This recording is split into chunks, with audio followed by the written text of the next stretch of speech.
Whenever the crypto market pumps or dumps, everyone asks the question, why? Why? Why? Why? Why? The short answer is almost always because BTC is pumping or dumping. Where BTC goes, the rest of crypto follows. This begs the question of what causes BTC to pump or dump. A recent report from one of the best crypto research firms has all of the answers that can help you predict the next big market move. That's why today, we're going to summarize this report and tell you how you can use its findings to get an edge in the crypto market. If you hold crypto. Anyhow, the report begins with a brief introduction where the authors explain that the purpose of this report is to present a framework that determines what causes BTC to pump or dump.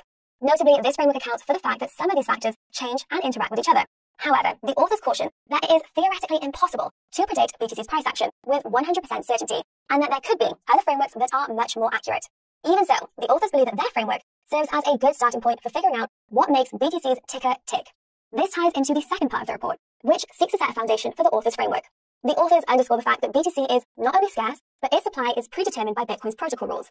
This makes it different from other assets, which have less predictable supply dynamics. In the third part of the report, the authors serve up the meat and potatoes. What determines BTC's price? The short answer is multiple factors. And what's interesting is that the authors look at these factors through the lens of momentum, specifically how they increase upward or downward price action.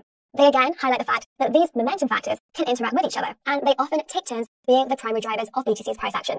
The authors group these momentum factors into three categories: demand factors, supply factors, and structural factors. By the way, if you're enjoying the video so far, be sure to smash that like button to help others find it and enjoy it, and subscribe to the channel and ping the notification bell so you don't miss the next one. Now, when it comes to demand factors, the authors note that BTC's inelastic supply makes the demand side of the equation the most important. Within this equation, the authors identify 6 factors: sentiment, news, utility, macro, cyclicality, and accessibility. Starting with sentiment, the authors further divide this factor into 3 camps: long-term BTC holders, institutional investors, and retail investors.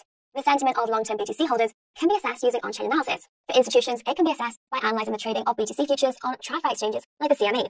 And for retail investors, it can be assessed by looking at stuff like web traffic. Not surprisingly, long-term BTC holders tend to sell when sentiment is high and buy when sentiment is low. Also not surprisingly, retail investors tend to be the biggest drivers of these sentiment moves, as they buy when the prices are high and sell when the prices are low. On that note, the authors reveal that retail trading activity on Coinbase is still very low and is at levels similar to the beginning of the previous crypto bull market in late 2020. This suggests that retail investors haven't really arrived yet, and that the current crypto bull market is about to enter its parabolic phase. More about when altcoins could pump using the link in the description. But back to the 3 camps of the sentiment factor. Remember that institutional investors are in the third camp. Now, what's fascinating is that BTC's price tends to follow whatever institutional investors are doing on TradFi exchanges like the CME. In other words, they are ahead of the curve. Naturally, the authors note that all traders should therefore pay close attention to changes in things like open interest for BTC futures on the CME, as well as spot Bitcoin ETF inflows and outflows, as they can potentially predict how BTC will perform in the following hours or days. Now, the next factor in the demand bucket is news. The authors recount how BTC hit local tops around major announcements, such as the launch of the Bitcoin futures ETF in October 2021. They acknowledge that the approval of the spot Bitcoin ETFs seems to be one of the only exceptions. On the flip side, BTC has historically hit local lows during black swan events, such as the pandemic flash crash of March 2020. It's safe to say there are no shortage of black swans out there these days, but so far none of them have bitten BTC, touch wood. Now, next we have utility. The authors admit that BTC doesn't have much utility these days, beyond being a store of value. From our perspective though, it is possible that BTC could once again be used for payments, this time in international trade. Some countries are reportedly using BTC for this already. After utility, we have macro. The authors accurately point out that BTC's susceptibility to macro factors ultimately depends on its correlation to TradFi assets such as stocks. Given that BTC's correlation to stocks has come down, it's likely that BTC is less affected by macro factors, black swans notwithstanding. To be clear, this doesn't mean that BTC isn't affected by macro factors at all, just that its price is affected less. This is something the authors stress, and they also stress that understanding which macro factor is moving BTC's price can be very difficult. This is an understatement, given all of the geopolitical uncertainty floating around these days. Anyways, cyclicality is the next subcategory of demand. Oddly enough, the authors don't provide much detail here. They just note that when the crypto FOMO kicks in, BTC tends to underperform from the rest of the market, as everyone sells BTC for alts and meme coins. When the crypto FUD is still fueling sentiment, everyone flocks to BTC for safety, causing it to outperform other assets. Now, some would argue that the spot Bitcoin ETFs have affected this cyclical trend, but let's not go there. Now, the final factor in the demand camp is accessibility, which is arguably the most important factor of them all. After all, if investors can access BTC, its price won't pump, regardless of the demand. This is something the authors emphasize as well, as they know there are 2 ways to access BTC, natively through crypto exchanges and the like, and by proxy via ETFs and the like. The authors point out the elephant in the room, and that's that there's a lot of pent-up demand for BTC from institutional investors who are waiting for the spot Bitcoin ETFs. Now that these have been approved, these investors have started buying, and because spot Bitcoin ETFs are backed by physical BTC, this has resulted in big BTC buys that move the market. Now, in the second part of the report, the authors unpack the supply side factors affecting BTC's price. They start by saying that BTC has a maximum supply of 21 million, and that new BTC are mined every 10 minutes. Of course, they know the number of newly mined BTC is cut in half every 4 years. Obviously, the Bitcoin halving is the first supply-side factor. What's not so obvious, however, is the second factor, and that's lost and returned BTC. The authors use the defunct Mt. Gox crypto exchange as an example. 142,000 BTC will be returned to creditors and will apparently be locked for 10 years. Regarding the halving, the authors note that right now around 900 BTC are mined per day. After the halving, expected on the 19th or 20th of April, only 450 BTC will be mined per day. Just to put things into perspective, the authors note that BTC's inflation rate is currently akin to gold's, specifically around 2%. After the halving, BTC's inflation rate will be less than 1%. The authors hint that continued demand from the spot Bitcoin ETFs, combined with the reduction in newly issued supply, could lead to substantial gains for BTC. They actually predict that BTC will grind higher into the upcoming halving.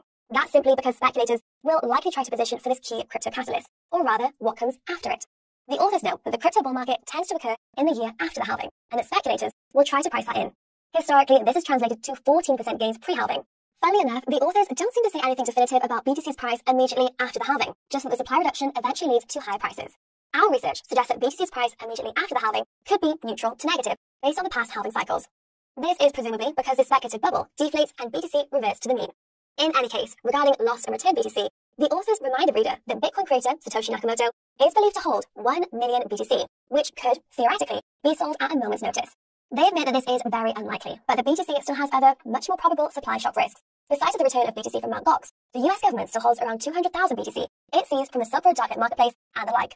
The authors note that around 111,000 of this BTC is expected to be sold, and they remind the reader that the BTC sales that were planned last year never happened. Probably nothing. Anyways, the authors also touch on the fact that 96,000 BTC from the 2016 Bitfinex hack are expected to be returned to the exchange, and that the exchange will use 80% of this BTC to buy back and burn its Leo token. So far, though, only a small fraction of hack funds have been returned to Bitfinex, which is Tether's sister company. Also, probably nothing. Anyhow, in the third part of the report, the authors tackle the third family of factors affecting BTC's price, which you'll recall are structural factors. They identify 7: portfolio rebalancing, management fees, treasury strategies, leverage, carry trades, cyclicality, and Bitcoin miners. Beginning with the portfolio rebalancing, the authors explain that as BTC starts to get introduced to institutional portfolios, it will be bought when it underperforms and sold when it outperforms, per the rebalancing strategy that many institutions use. This could limit BTC's volatility, but also increase its correlation to TradFi assets. Some would say that this is happening already.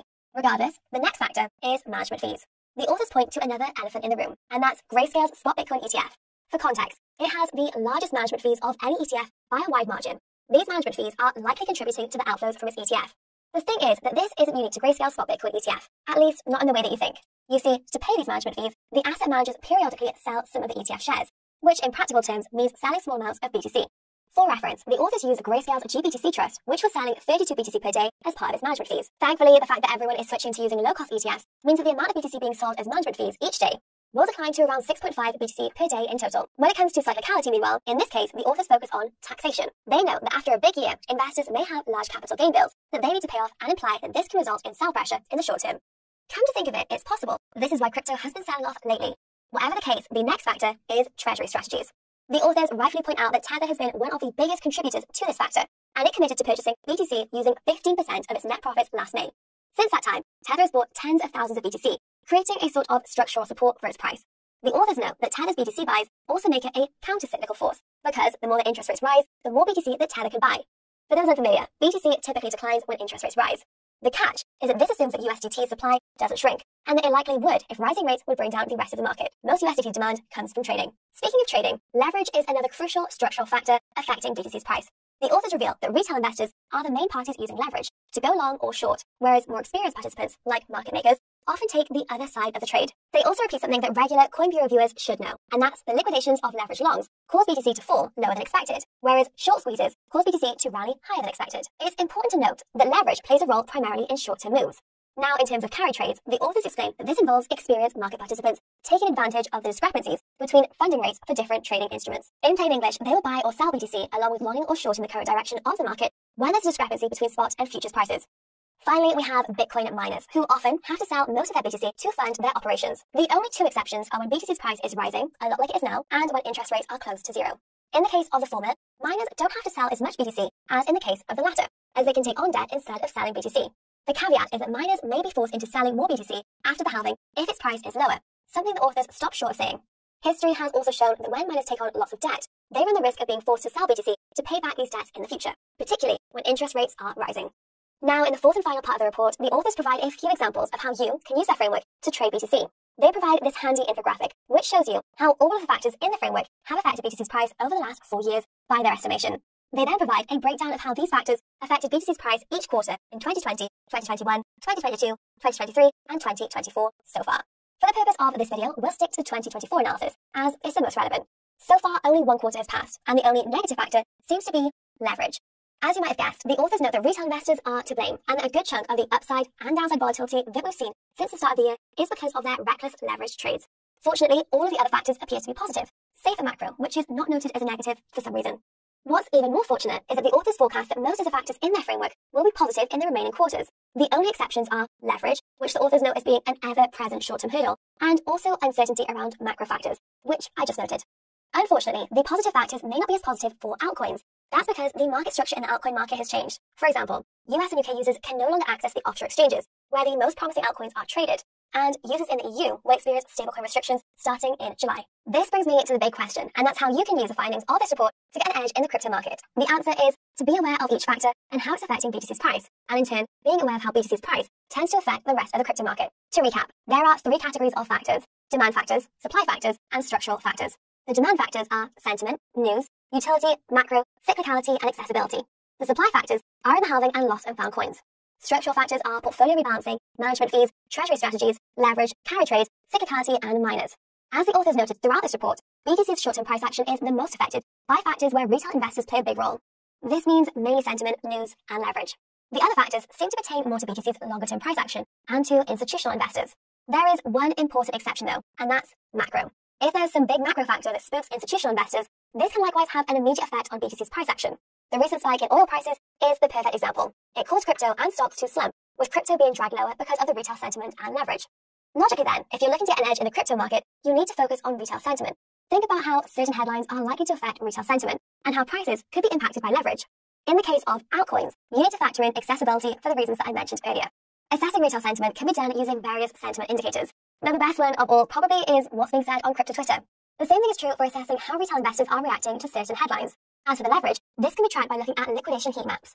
These show you roughly where lots of longs could be liquidated and where shorts could be squeezed. Note that we'll leave a link to all of these resources in the description. Now, assessing accessibility for altcoins is straightforward. It looks like, during the cycle, most of the altcoin speculation will take place on more regulated exchanges, such as Coinbase. That said, there's also been lots of retail activity on DEXs, and it's possible that regulation of SEXs will result in more DEX usage. So don't forget about how much macro factors could impact the crypto market. Keeping track of these is admittedly more difficult, as it requires quite a bit of expertise.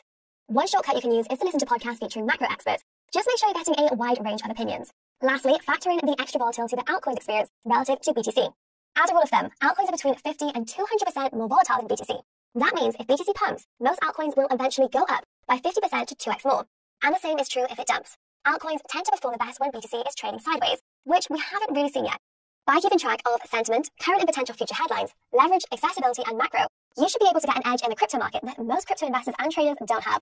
Now, this doesn't necessarily mean that you'll become a millionaire, but with enough practice, you might learn enough to lose less money.